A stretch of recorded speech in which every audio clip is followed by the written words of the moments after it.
ये कहानी आज से 10 साल पहले की है। आंध्र प्रदेश के चित्तौड़ जिले में संजय नाम का एक लड़का अपनी बीवी मानसी के साथ हनीमून के लिए आया था। उनकी शादी को कुछ ही महीने हुए थे। उन्होंने रहने के लिए एक होटल में रूम बुक किया था।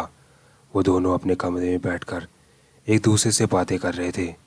तब संजय ने मानसी को शीशाचलम हिल्स के बारे में बताया। उसने बताया कि इस पहाड़ी इलाके से नज़ारा बहुत सुंदर दिखाई देता है। उन दोनों ने उस पहाड़ी इलाके पर जाने का फैसला किया। वो दोनों उस पहाड़ी पर चले गए। संजय को जंगल में घूमना बहुत पसंद था। उसने मानसी को जंगल में चलने के लिए कहा, लेकिन मानसी एक डरपोक किस्म की लड़की थी। उसे घने जंगल में जाने से बहुत डर लगता था। लेकिन संजय ने उसे ज़बरदस्ती चलने को कहा, इसलिए उसे मजबूरन चलना पड़ा। जंगल में कदम रखते ही मानसी को अजीब तरह की खौफनाक आवाज़ें सुनाई देने लगी। लेकिन फिर उसे ऐसा लगा कि जैसे कि ये उसका भ्रम था।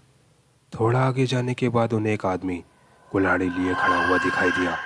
उसने अपनी आंखें बंद कर ली और जैसे ही आंखें खोली तो उसकी आंखों की पुतली मानो कहीं गायब हो गई। ये देखकर उनके दिल की धड़कनें तेज हो गई और फिर वो आदमी अचानक कहीं गायब हो गया। ये देखकर उनके पैरों से ज़मीन खिसक गई और वो पूरी जी जान से भागने लगे। जैसे तैसे वो जंगल से निकलकर बाहर आए। फिर उन्हें एक आदमी दिखाई दिया।